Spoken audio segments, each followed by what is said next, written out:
Thank you very much. Well, please feel free to ask questions as we go along. A big thank you to Cece for setting this up, and thank you to everybody for taking time out of your day to have a look at this. I'm not going to take up 1.5 hours of your time, I promise. We'll get through it much quicker than that, because none of this is rocket science, but it's all very, very useful. So I'm Andrew Pitts. I am the CEO and co-founder of PSI. We started in business about 15 years ago, and I won't take you through the history of why we started, but IP addresses became very important to me when I was back at the American Chemical Society. We realized there that IP addresses were open to manipulation. They were also very easy to make mistakes with, and it was easy to have wrong IPs sat on our authentication systems because we'd mistyped them, or somebody had mistyped them when they'd entered them into the system. And the mistyped ones always remained, but when people shouted about access, the correct one was put in. So we have spent a lot of time trying to do cleanups of IP addresses. The big problem that everybody had with IP addresses is there was no central registry where people could say, these are my IP addresses and I confirm this. It's virtually impossible to verify an IP address if you're a publisher. If somebody gives you an IP and you carry out some WHOIS searches, literally 70% of the time that IP address will resolve to an internet service provider and not actually to the organization itself.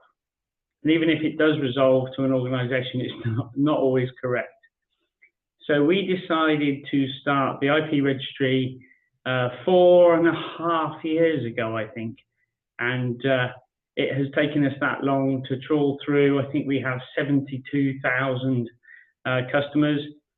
We got data from many publishers. We had about 150 publishers provide us with the data that they believed belonged to their customers. And we also reached out to lots of libraries over that 4 years, and we kind of went country by country and did a cleanup. And we actually started with Australia because you were kind enough to put your IP addresses up on your website at core. So we always had something we could go and verify them to. Every publisher that joins the IP registry, we do a cleanup for. And every time we literally have about 35 to 40% of the IPs that we have to send back to them and say that there is a problem with them in some way, shape or form. I think, as you all know, we gauged this very early on when we were starting the IP registry, that for you to advise all several hundred of your electronic resource providers that you have a new IP is very time consuming and takes a lot of resource. So what we were trying to do, and we have done, is give publishers and libraries a way of adding in the IPs into here, and for those IPs to go directly into the authentication systems of publishers. We have APIs set up that feed into all the major platforms now. So we're working with Atapon, Highwire, Silverchair, Sheridan Pub Factory, Ingenta, so all of them. And we have many publishers that have their own platforms that we also work with. So let me think about giving you a demonstration. If you don't mind, I'm going to share my screen with you and show you how easy it is. So you should all be able to see the opening page of the IP registry. Now, what I can't replicate is what you see when you come into it, because how we've built the system is that it will recognize your IP when you come to the IP registry, and it will say to you, we believe you are from Sydney University, for example. And then you get the chance then to verify that and to register and to set yourselves up as a user of the IP registry. I'll take you in and give you an example. Like I said, we have 72,000 records in here, and our data is second to none. There's nobody that has as good a metadata of libraries globally as we do. I'll just do a quick search. So if we put in Shanghai, you can see we have 152 entries for Shanghai. And just to give you an example of how we do the metadata. So we have the legal entity, if it's a corporate, we have the name that you would call yourselves as a university. We then have aliases and acronyms, and importantly, we have all of the foreign names, and you can search the database in Chinese, Arabic, however you like. We have a persistent ID that many publishers are actually using now as their ID. We work with the World Health Organization as well, and Research for Life, and all of the Research for Life libraries. So we're talking about 8,000 libraries from the poorest countries in the world have to register with us, and they are also using our org IDs. And the other parts of the org ID are made up of the category description, so we know whether you're corporate, academic, or government, which country you're from, and also we have, which is quite important for the future things that we're thinking of doing, is we have URLs and domains that we capture. So that's the crux of the database, and we have that detail for all 72,000 entries. So I'll just show you Liverpool University, because they don't mind us showing you the data. They are a partner of ours. So importantly up here, when you see any detail of people's names, this is not open to publishers or open for anybody else to read apart from us at PSI and the people at the University of Liverpool. So you wouldn't ordinarily see Elizabeth Gillespie's name here showing that she had been in and confirmed the data that we have. So when you are a library, you can come in and manage all of your organization details. So you can check that we have everything correctly.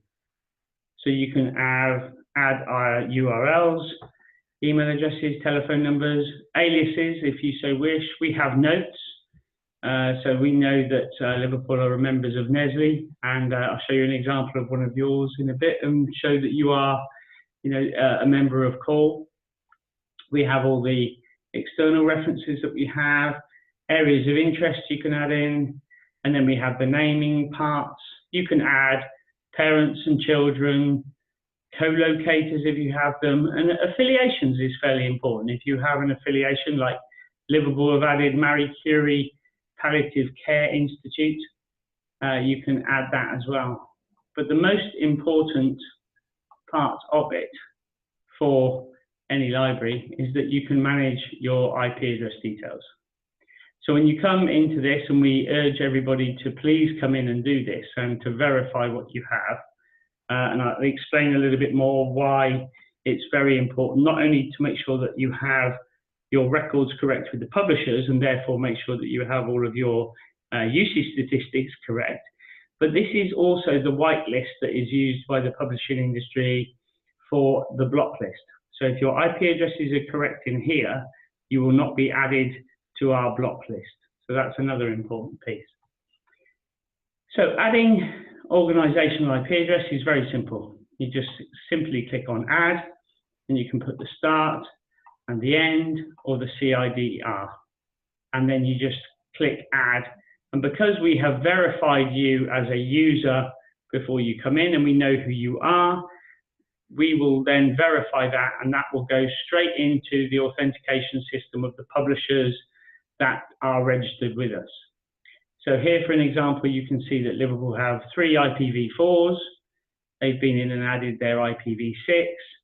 And this is kind of important, is that we have in purple IP addresses that belong to third parties. So in this instance, this is the Easy Proxy IP for the University of Liverpool. So that gives you an example of how easy it is to do that. Now, what we have done is we've built in some controls and checks into this to try and help everybody make less mistakes. It's very easy to make mistakes. We had a great example in Australia, where somebody flipped round the second and third numbers and added a US IP address to their system that we then subsequently spotted and went back, and it all had to be changed. So it is quite easy to do. But when you add an IP address into the registry, it won't, well, it will warn you before you do that. So if, for example, here we try and add an IP address in,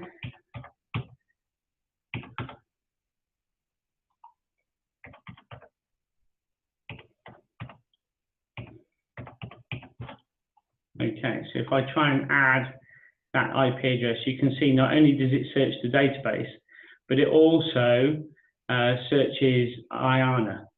And when you can see that we come out of that part, you can say, do you have unsaved chances? So it wouldn't save that because it's telling you that the IP address already belongs to another institution. So I just tried to put an IP address in for another UK university, and it won't allow you to save it or do anything with it. Now, what you can do, if you truly believe that it belongs to you, you can then click on supporting documentation, and you can send us a note to tell us that you truly believe that that belongs with you. But we've not had any of those as yet. So I'll just undo that one, and then I'll give you another example. So add.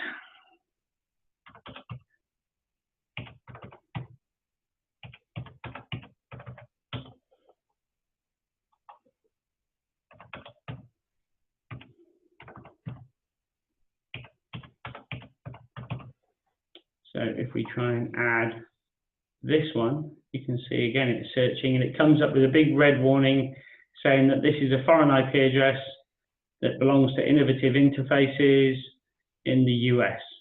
And it will really tell you to close this and send us supporting documentation or a reason why you really do believe that this belongs to you. And this catches a lot. You wouldn't believe we get about 800 IP changes a month. Some of them come from publisher feeds, and every month we have to send probably about 40 or 50 of those back to publishers where they make mistakes. And the biggest mistake they make sometimes is overblown ranges where they are trying to add IPs that belong to more than one customer. And we know from when we did the cleanup that it's a common mistake that publishers have, where they have huge ranges that have inadvertently been added, sometimes directly into their system by librarians, and they've just made a simple mistake. And sometimes that because rekeying long strings of numbers is very difficult, sometimes those are inadvertently added in by the publishers themselves. So let me just take you through a little bit and show you maybe from the publisher side. Oh, actually, let me do one more thing. Let's touch on hierarchy. So here, for example, we'll look at Stanford University. So you can see Stanford University have come in and they verified everything. And these are the publishers that we know that have Stanford as a customer. So anytime an IP is added, it automatically goes to these. And we're adding more and more publishers every week. And we're hoping to do some deals with some of the big platforms like Highwire. So soon we're hoping we'll have hundreds of publishers, not just dozens. So with Stanford University, you can see we have a view on hierarchy button. And this is important if you only want to have a license for a certain part of your organization. And you can see here that Stanford have added in the hierarchy that they have. So even their Stanford University Medical Center has a hierarchy of the Children's Hospital.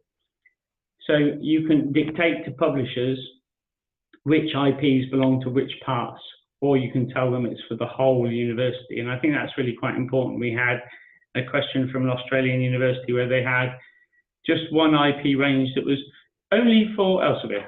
And you could actually do that. We could actually state in here, and we could add this in to say that it was Elsevier only. And that means that whenever an IP is added by yourselves into any part of this, it would only go to the publishers that had a license for the subset or for the whole part of the library.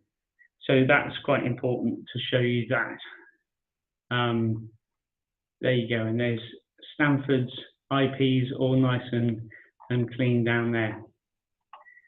So to show you a little bit from kind of the other side of things, so with the publishers, and why the publishers kind of enjoy this is that we make sure that the publishers are able to keep this database updated with their publisher records, because that's how the APIs work.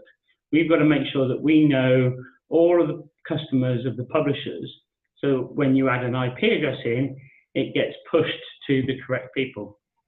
And publishers can do that very easily. So once we have uploaded all of their customer details, they can very quickly come in, they can search for a new customer, and they can then tag that customer as belonging to them, give us their org ID, and save that. And that means that the whole system remains up to date. So that's really important for us too. Now, one more thing to show you, and then we'll move on to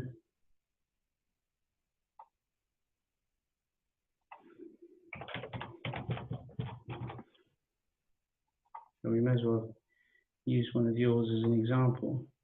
So what we have done, and this is also to note, this is free, the system for all academic libraries. This is paid for by the publishers because they're so keen that they want to make sure that their usage data is correct and make sure that they're always counter compliant, because there's no good being counter compliant if you've got the wrong IP addresses sat on your authentication system.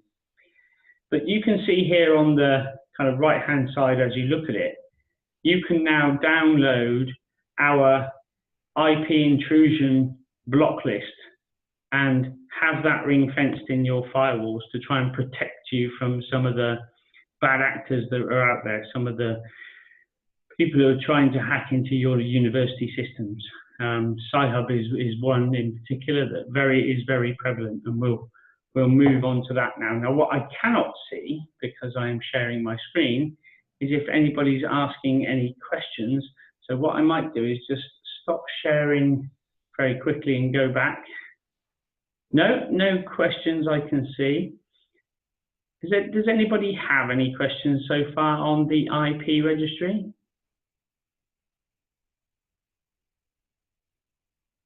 No? Okay, so that's great. So what we'll do is we'll move on and we'll talk a little bit about IP intrusion. Now, these two kind of go in hand. We've been very lucky to be asked by the publishing industry and, funnily enough, by a lot of libraries to create really a threat alerting service to try and stop the hacking that is going on. Unfortunately, one of the sort of kind of side effects of Sci-Hub is that there is now a global market for people hacking in and stealing usernames and passwords. And we know that these are traded on the dark web. Any usernames and passwords that we see for universities seem to appear on many different sites. We monitor about 29 different sites. And when we see usernames and passwords that have been used by Sci-Hub, they tend to crop up on the same sites in Iran and China and other parts of the world. So IP intrusion. So this is what we're trying to do to help libraries and publishers. So what we have been doing is we've been working with publishers now for about 18 months, and we have been collecting data from libraries that have been hacked by Sci-Hub. Now, you may ask, how do we know that it's Sci-Hub? Well, the reason we know it's Sci-Hub is we have quite a clever system whereby what we do is we kind of interrogate the Sci-Hub database. And then when the Sci-Hub then comes through a proxy server to one of the publisher partners that we work with, we see that activity. In turn, then, what we do is one of the publishers will then contact you and tell you that you have stolen credentials that are being used, and they will ask you then to stop those passwords and tell the person that they have been hacked. And it's very important that everybody does this, because what we're seeing is that the first thing that hackers are doing now is they are going in to the profiles in the university of those users, and they're changing the profile details. We've seen it where they change the telephone number, the cell phone number, the mobile phone number, so that if there's any two-factor authentication, the two-factor authentication goes to them as well. And what we have been told by many libraries now, we've got a lot of evidence for this, is that those profiles are then being used to snoop around the university and see not only that they can get into the library system, but any other systems that they can get into as well. And it really is a big hack on the individual. So we need to be really careful and do as much as we can to try and stop those credentials being shared around, and try and stop you as universities be hacked. Now, I'm just going to take a sip of my tea, as my voice is getting dry. So the next kind of step to us doing this is when we reach out to libraries, and I would urge any of you that are contacted by a publisher to try and do your best to answer as many questions as you can from them. And most importantly, please send back to the publisher and to us the IP addresses that were used during those attacks. Now, I'll give you one quick example, because we have been allowed by this university to do this. But in our database now, we have the details of over 1,500 hacks. Every day we see hacks, and actually on Monday over the weekend, there were 35 hacks by Sci-Hub on 35 different universities. So it's really prevalent. So within our database, and what we would like is everybody to use this. So just to give you an example of how Sci-Hub take credentials. So what you probably already know this, a lot of you, but Sci-Hub will use phishing as their main way. So they will scrape email addresses for as many people in your university as possible, and they will send them emails trying to prompt them to change their usernames and passwords. So that's one big thing. And if anybody can pass us details of those phishing emails, we will pass that to as many libraries as we can to try and help the library community globally to protect itself. And I think it really helps if people share how the credentials were stolen in the first place. And nobody should feel bad or feel that they are not doing a good job, because Sci-Hub are really very, very clever. And it's not just Sci-Hub, there's lots. I don't know if you saw in the news a little while ago, 11 Iranians were indicted by the CIA for stealing passwords and gaining access to US universities to steal intellectual property of those universities. So it's not just Sci-Hub. But share as much information with us as you can, and we will share that with the global library community. But phishing, password breaking, we have seen libraries where their proxy servers or any entry point into the university at all that requires a username and password, we see that they put the email addresses in, and then they hammer away for as long as possible using the dictionary, the Bible. They have a whole host of simple passwords that they use. You wouldn't believe how many times we see password 123 still being used. And they will gain access that way. And what Sci-Hub do is during the week, they'll try and gain as many credentials as possible so that they can attack libraries at the weekend when everybody's at their most vulnerable. And just to give you a proper example of how this works, I'll just enter.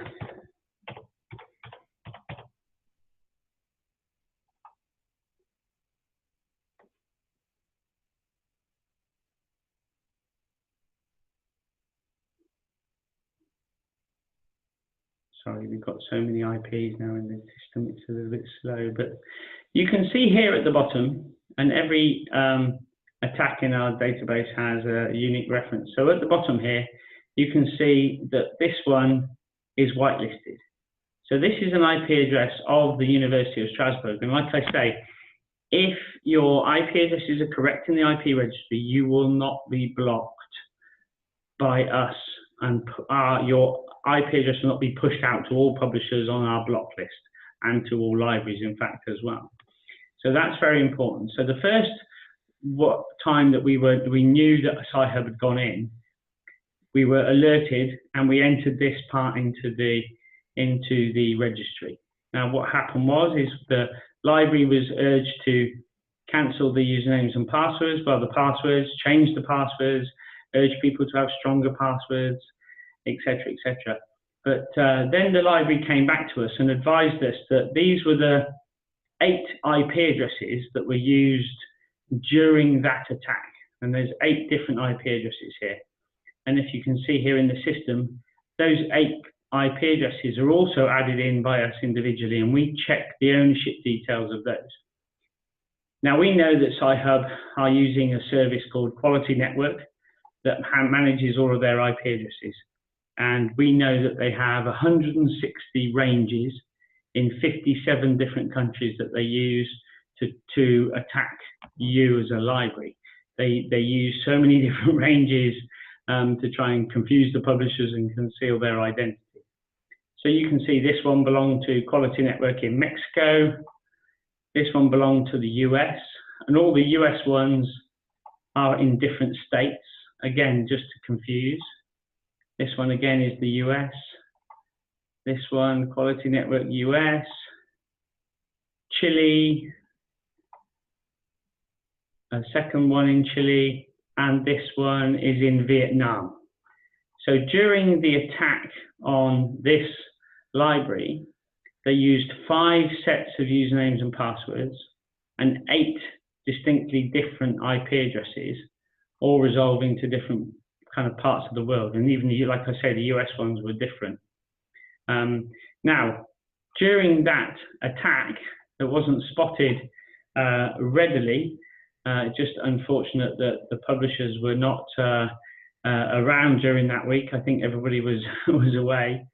They were in University of Strasbourg's site for 7 days.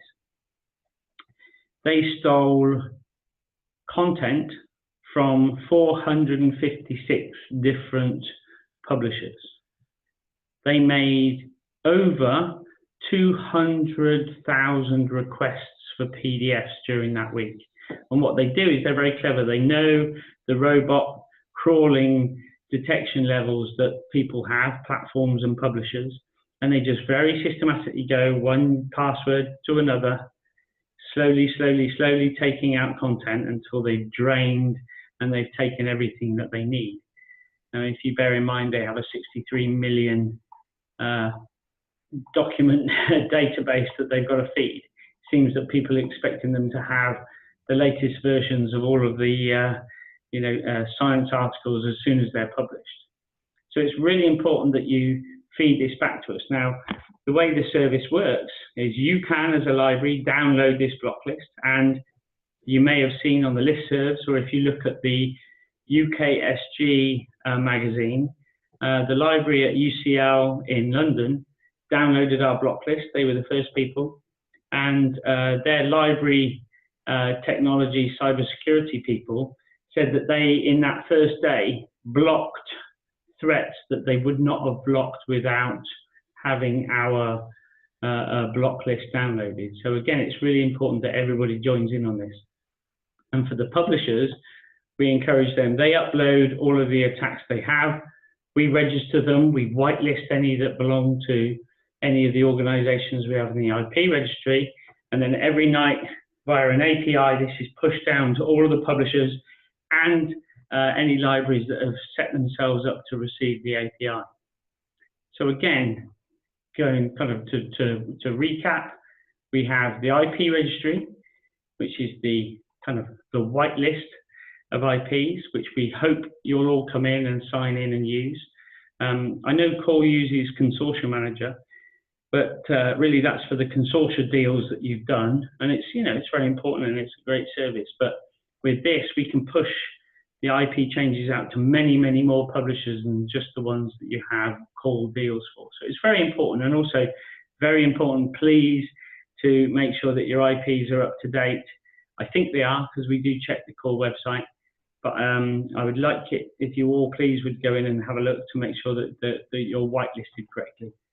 Then we have the IP intrusion service, where we're trying to help globally the whole publisher and library community try and do something about these menaces that are these hackers that are not only stealing content from publishers, but also stealing intellectual property and messing with your patrons' profiles.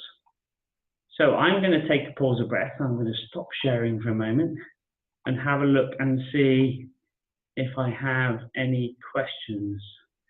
Now, oh, what's this on Q&A? Oh, Henry, sorry, I didn't see that down there. So Henry, what would happen if the attacker IP is one of the IPs inside of the IP registry? That is a great question. Okay, let me kind of show you, because I think I do have an example of that, Henry. Thank you for that good question. So let me see. Okay,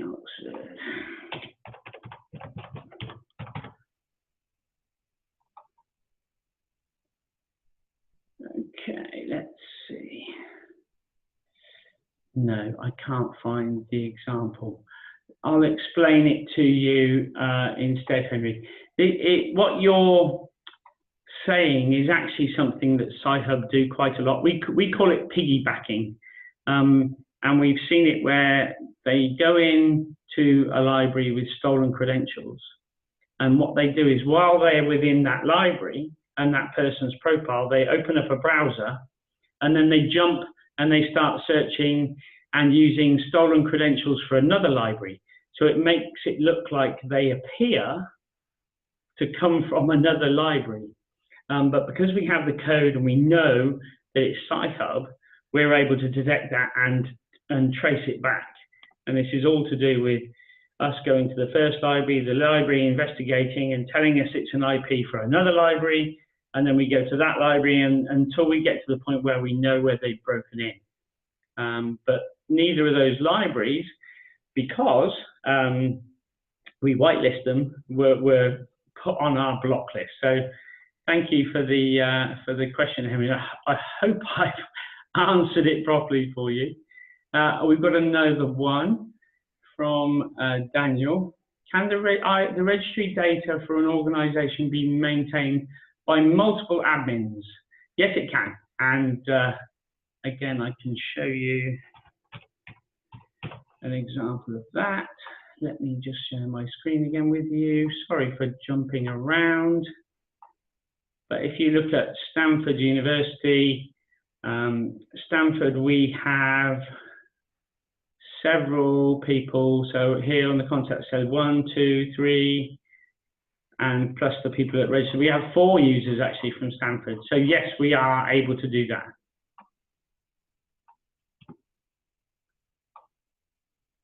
Thank you, Daniel, for that. Does anybody else have any other questions about the IP registry or IP intrusion? I know I went kind of quickly. Oh, hang on a second. There's something else come up on Q&A. Juliana, who can access an institution's IP range in IP registry? E.g. just publishers, aggregators we subscribe, purchase e-resources from, or all member publisher aggregators. Okay, so the only people that can access your IP addresses are either you or publishers that have told us that they have you as a customer. So that's people that get to access your IP addresses. We do have a kind of a service where people will come to us and they will say, look, I want to set up a trial for a certain library or something, and we would allow them to, come in and have a look and kind of search and download. But we don't let anybody systematically download the whole database. they can only kind of do that one by one as well. And just to stress again, none of the personal data, so i.e. your names and email addresses, are visible to publishers, because the last thing we want is publishers using this as a kind of a marketing database as well. So I hope I've answered that question, Juliana. Thank you for that. Okay, Deborah, to what extent can you guarantee that IP addresses on the blacklist are still in use by hackers? I'm afraid of blocking people who are innocently using a VPN that was once used by hackers. And again, that is a very good question. We haven't come across this yet, Deborah, but we do have a system that if somebody feels that their IP address has been blocked, they can contact us and we will investigate it and we will remove it. We have a system where we can tell everybody who is registered on the IP registry that the IP should be removed from the block list. So we can do that.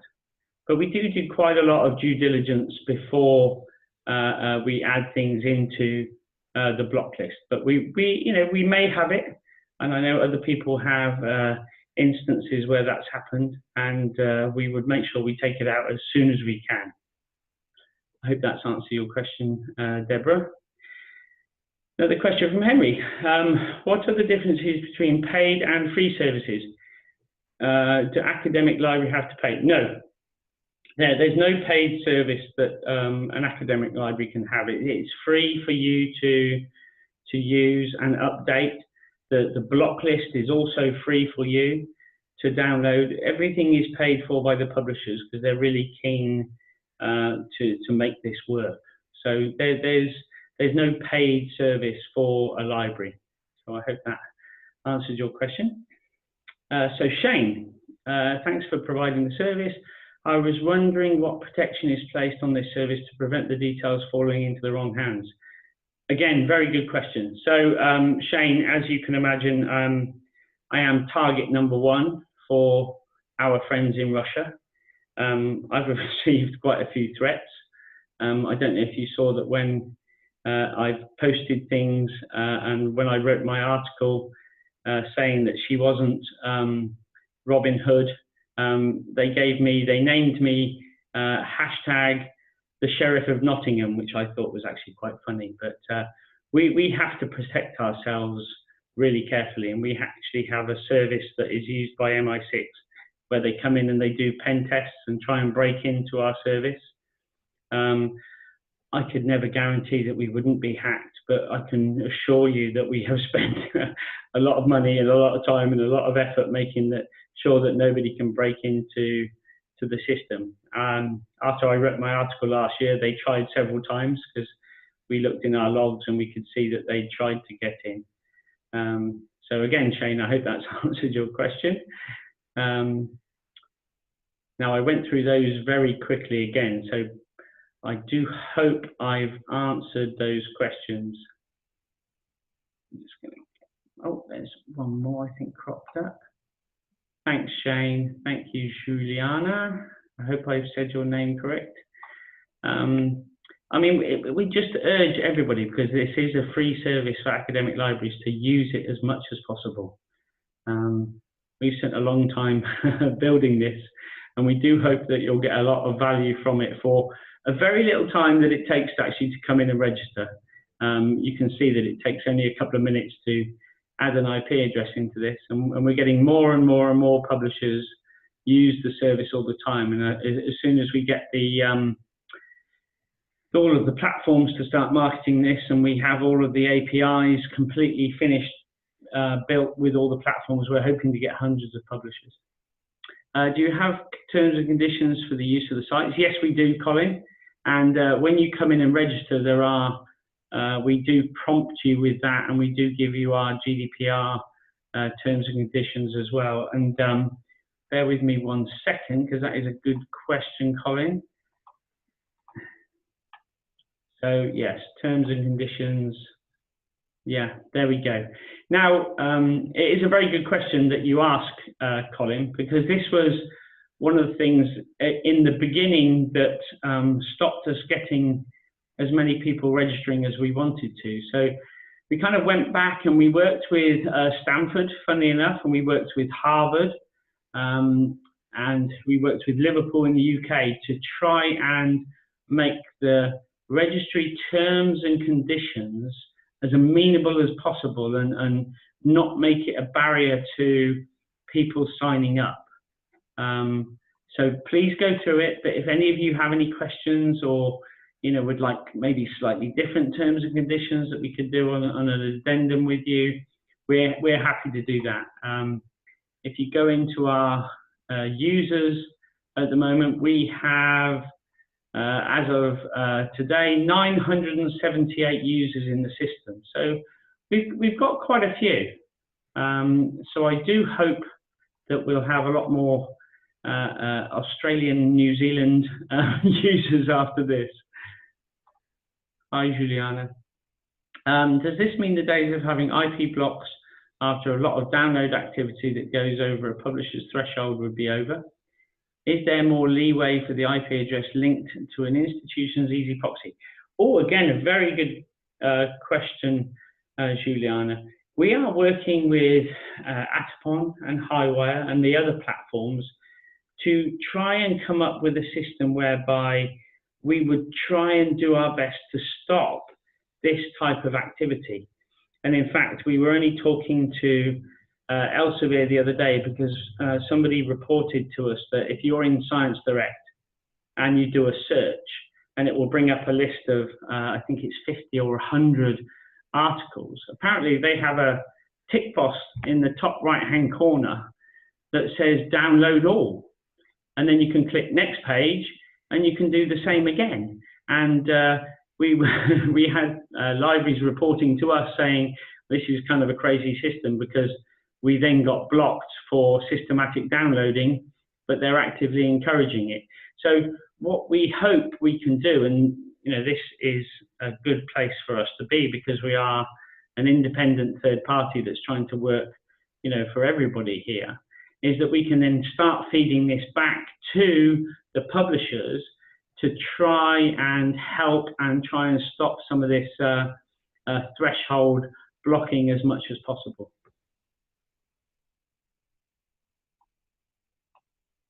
Shane, this is a valuable service. Thank you very much. What are the chances that one or more publishers would want to buy the service one day? It seems like it would be valuable data set as well. That's actually a very, very good question. So to answer your question, Shane, we can't sell to a publisher. When we started this, funny enough, and we went out asking for data, we had, I believe it was Elsevier, Wiley, the American Chemical Society, AIP, and I think Springer Nature, and they all said that they didn't want their data to fall into the wrong hands.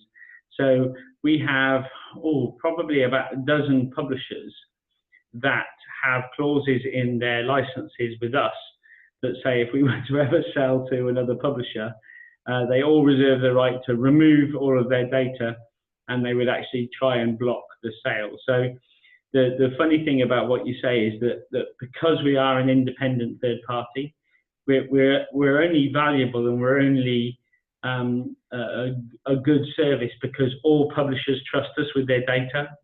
And I think if we ever lost the trust of the publishers and or the libraries, I think we would be out of business pretty quick. So I don't think that would happen. I think the only way that anybody would be able to buy us is that they'd have to be another independent third party. And I hope that answered your question, but it was a good one.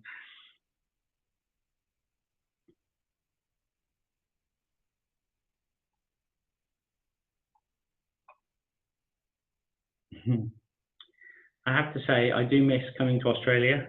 I don't know how many of you remember me from my days at ACS, where I used to come to every Sydney Online and Vala, and I have some great friends who are librarians in Australia, including Diane Costello, who I see is retiring from call.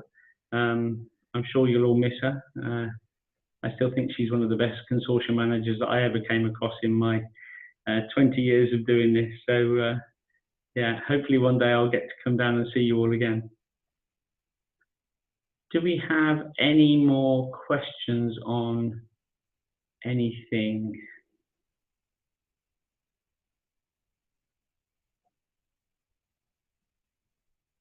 Just let me check the chat. I'm just going to stop sharing. No, we had panelists. No, it doesn't look like it. Here we go. Last month, OCLC added integration with the IP intrusion service into Easy Proxy. Can you talk about that? Privacy, scalability, and availability. Any caveats? A great question, Daniel. Yeah, we've been asked about the privacy piece of this, and actually I had a long conversation with a couple of US universities by Zoom last week, and I want to assure you all that privacy is key. So the way this system works is OCLC make a call via an API for each login on their Easy Proxy 6.5, and all that comes to us is an IP address. And all the call says is, does that IP address exist on your block list? And we say yes or no, and it's sent back. And then the IP address that was used disappears, and we do not store it. So there is no way that we could ever use the IP address, even if we wanted to try and find any details of the organization, let alone the researchers or the person who was doing the login. It's completely anonymous to us. But it should be a great service. It should really help, and I believe it's already starting to work, and they're starting to find some blocks from the people that have been testing it. Same as the many libraries that we hear back from that have downloaded our block list directly into their firewalls. It's definitely working. Let me read your question again, Daniel, to make sure I've answered it. Integration, privacy, scalability. Well, we anticipate 3 to 4 million logins a month with OCLC, and we've scaled the service by having, you don't actually interrogate this database. We've created a completely separate instance of the database that is used by OCLC. So we're pretty sure we've got the scalability part down pat, and then the availability too. We have been working very hard to make sure that no matter how much people are logging in, that it will be available. And I can't see any caveats to it, actually. Again, this is paid for by OCLC and the publishers, and I hope it's a really good service for everybody. We're also talking to Open Athens, and we're talking to innovative interfaces to see if they can mimic that service for them, because my big worry is that once they realize that Easy Proxy is not the easy place to come in with stolen credentials anymore, they're going to move on and they're going to look for other routes into universities. So anywhere that has usernames and passwords is a likely target. So I think I've answered your question, Daniel. I hope so anyway. Any other questions from anybody?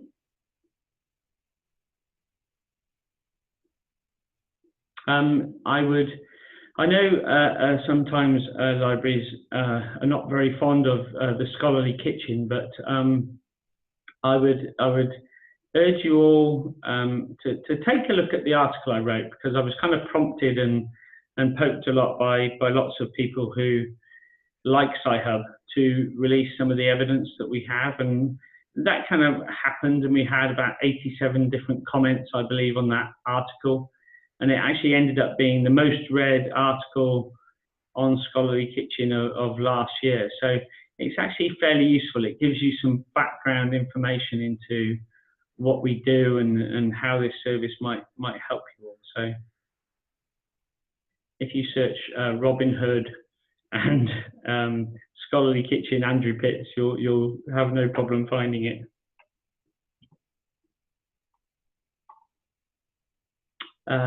Philip, My question is, if the institution's technical contacts account is compromised and a new IP range is added, which is not blacklisted, how long before you'll push out the changed IPs to all the publishers?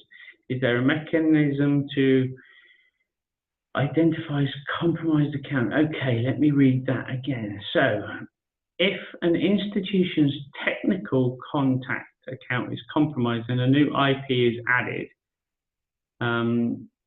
which is not blacklisted, how long before you...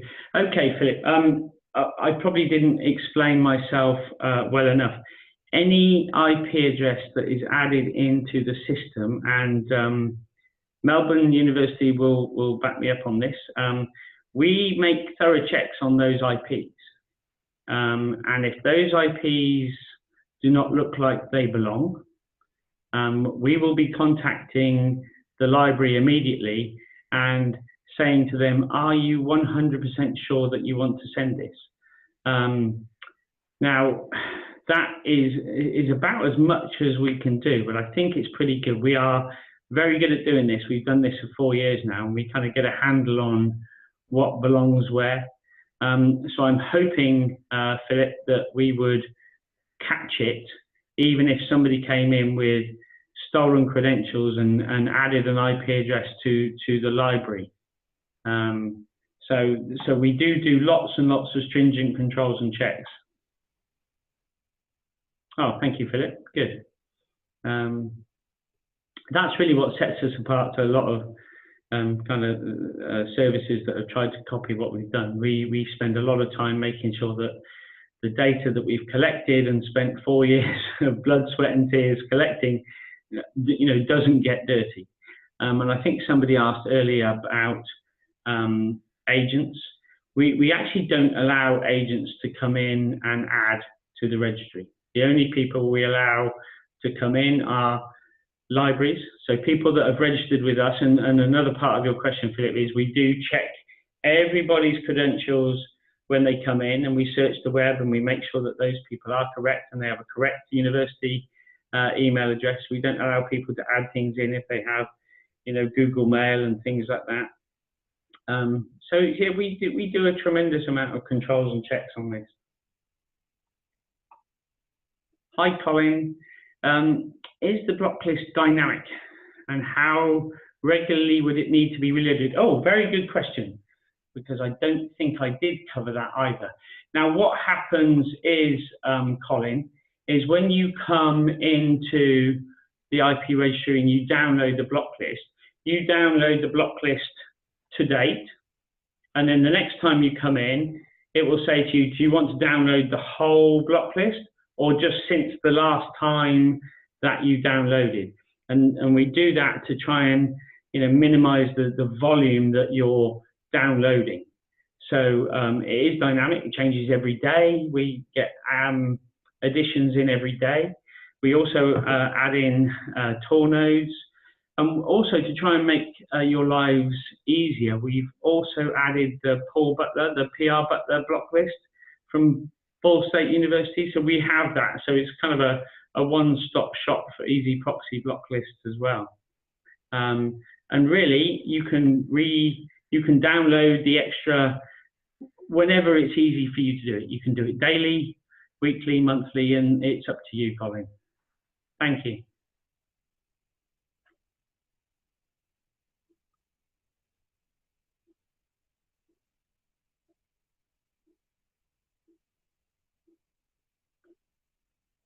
There's been some great questions, and I apologise if I missed some things going through it, but it's quite hard when you're doing everything quickly.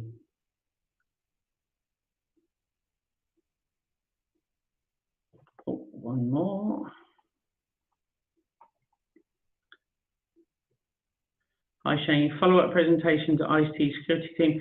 Shane and everybody, if any of you would like me to do this again for your IC security teams one-on-one, we've got a couple of people in customer service that are very used to giving demos. So I would be happy to arrange some demos for IT security anytime you like, actually. Yes, I would be more than happy to do that. ResearchGate. Oh, there's a very interesting question. We're actually not handling ResearchGate. ResearchGate's a very interesting one. I'll just give you a little idea of something that we are trying to work on with some publishers, and we are trying to work on a remote access control system ourselves that will make the fact that your researchers receive paywalls kind of a thing in the past. Because we have all the data in the registry and we know whose customer belongs to which publisher, we're trying to come up with a system working with some publishers whereby we can try and do that. And what we want to make sure, because I think some of the problems people have with ResearchGate and others is it's not always the latest version of record of the articles that are received. So we're trying to work on a system where all logins will go to the publisher to receive the latest article. And if your university has paid for that content, no matter where you are, you will be able to access that content by logging in. Well, not logging in, actually. We will recognize where you're from and let you through. But yeah, we're not really handling ResearchGate. I think ResearchGate, from what I hear from people I know in the publishing industry, are starting to kind of clean their act up and not put up content that is not properly copyrighted and not allowed to be shared. I hope that answers your question, Sharon.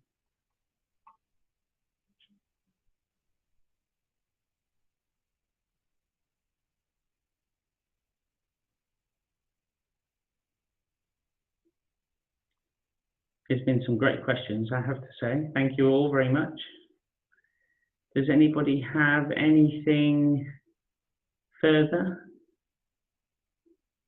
It looks like Sissy is recording the demo and our subsequent conversation. So I'm kind of guessing, and Sissy will be able to tell you all this, but I'm guessing they will probably put the presentation up somewhere on the call website for people that weren't able to have a look at this, and maybe also Shane, they can take a look at that. But please feel free to contact us anytime. We're very keen to be demoing this to IT security teams. We're working with some of the UK's IT security people. They have their own organisation here in the UK, and we're working with them. We've been doing some demos with them. If you have the same kind of system in call where you have a list of IT security people, again, I'd be happy to do a demo or send some information to all of them as well to tell them exactly what we're doing.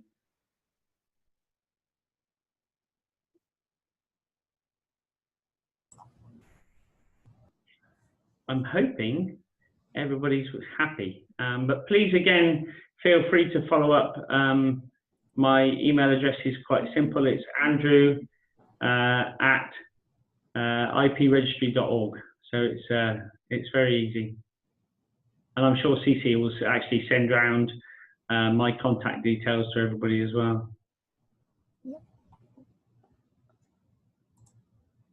Well, I think probably then, CC, we should close it up and let everybody carry on with their day. So once again, thank you very much to Cole for organising this, and thank you ever so much. I think we had 31 participants at our peak, so to me that's really nice, and it's been nice to do this demo for everybody. And I look forward to seeing lots of people registering on the IP registry while I'm asleep tonight. So thank you very much, everybody. Thank you for taking the time to join us. Thank you very much.